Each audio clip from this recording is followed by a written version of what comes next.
Star Wars collectors, and welcome to another Bosk's Bounty video, and welcome to my review of the Star Wars The Vintage Collection Nightsister Merrin from the Jedi Survivor video game.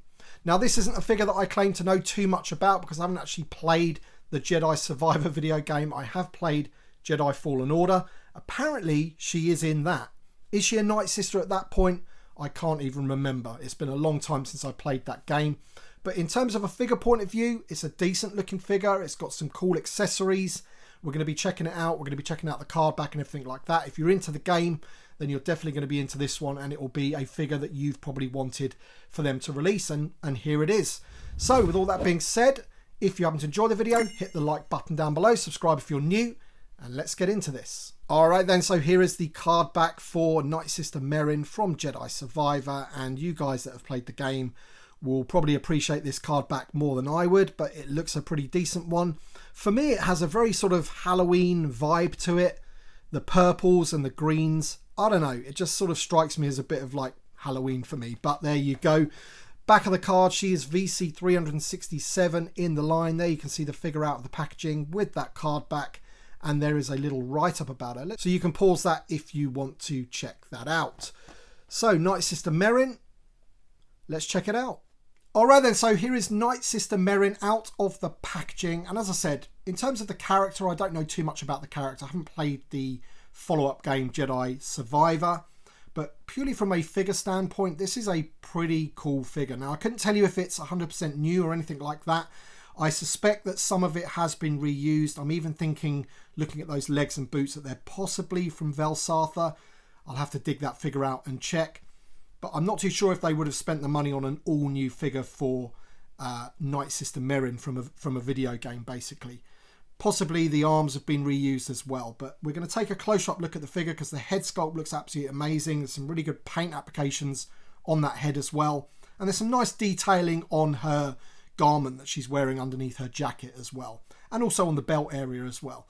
She also does have a swappable hand, which has got a quite unusual sort of feature to it, which I've never really seen before. I'm not 100% sure how well it works, but we'll check that out anyway. But that's Nightsister Merrin, and I've got her in this pose because I really do like the inclusion of this little knife and sheath on the back there. And I like the way you can sort of have her hand there. She's just about to draw it out. So that's a pretty cool place to keep that knife. I'm sure that's probably accurate to the game. And then she also comes with the staff as well, which is, well, a spear basically. And here is that accessory there, her sort of magic. And as I mentioned, there is like a little handprint. So you've got to sort of press that hand into there.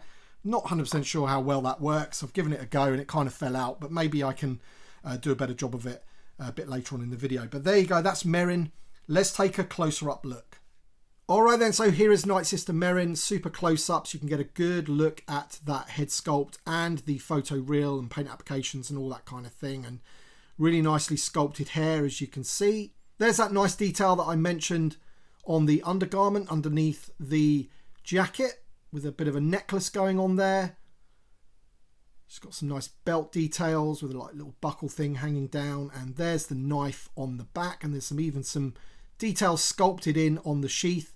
And I've actually changed the direction that I had the knife in there. You can go in either side, so you can have the knife blade going in a different way if you prefer, and you can even see some detail of like her undergarment just poking through the belt there, which is really, really cool as well. So I'm really liking the look of this figure, even though I don't really know too much about the character itself. There's those legs.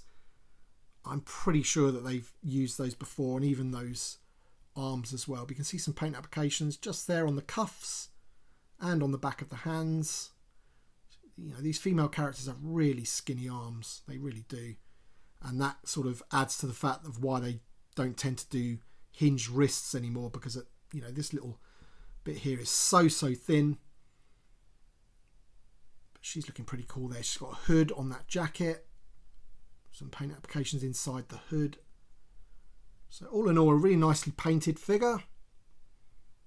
If anyone does know what they have reused, let me know in the comments section. And as I mentioned, she does have the swappable hand. So let's take a look at that. So here is the swappable hand.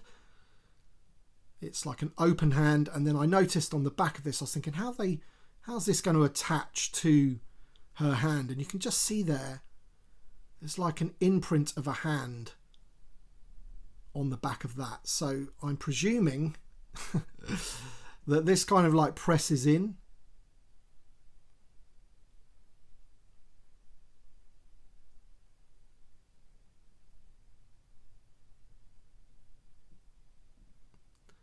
So I'll just press that hand into the grooves. And yeah, I'm not even sure if I'm doing this right. Let me know in the comment section below if I'm just being completely silly here about what this does. But for me, that's kind of what it's for. You probably want to get the hand swapped out before you attempt to put that on. But I just wanted to show you that without the figure. See, that's just fallen out. So I'm not even sure if that is supposed to be like that. But to me, there is definitely like a hand hollowed out on that piece of plastic, and I'm guessing that's how it's supposed to be. So let's attach the hand and see if that works. And there you go, there is the figure with the like magic accessory attached to the hand. If we just sort of turn her around, you can see how that's attached there. If we just get in the angle there you go, there we go, you can just see there how that's done. I think that's pretty cool, but as I say, actually that's quite sturdy on there now, actually, so maybe I did get that right. Yeah, pretty cool that. And there she is without the accessory attached. Very cool. Right, articulation. The head on a barbell, as always, lots of range of motion there. We have hinged shoulders, of course, they're going to go all the way round. Hinges at the elbows, which go past 90, always good. Of course, no hinges at the wrists, as I mentioned earlier. We've got a lower torso joint there going on just above that belt, which does look to be a separate piece, by the way. You can just move that out of the way. So that's that. And then she has the barbell hip split at the thigh. Decent knee joint, goes above 90, and then rocker ankles as well. There's that knife in the back. Really cool, that. Even bothered to put a little bit of detail on the sheath there. Pretty cool. All right then, and here she is next to Cal Kestis. So apparently, spoiler alert, this is a spoiler if you haven't played the game. Apparently, as so many people have told me in the comments of my previous videos, she ends up being the love interest of Cal Kestis, and I'm not really too sure how that works, but that is apparently the case. But yeah, I'm still going to enjoy playing the game when I get round to it. She looks a pretty interesting character, that is for sure. And the figure is great too. So as I said, I'm sure anybody that's a fan of Jedi Survivor and video games in general is definitely going to enjoy this figure and is probably pleased that Hasbro have made it. So here she is in the line. Let me know your thoughts in the comments section below. Thank you so much for watching, and thank you to my Patreon supporters and channel members as always. Your support means a great deal to me, so thank you so much. And thanks to everybody for watching, and we shall see you on the next one.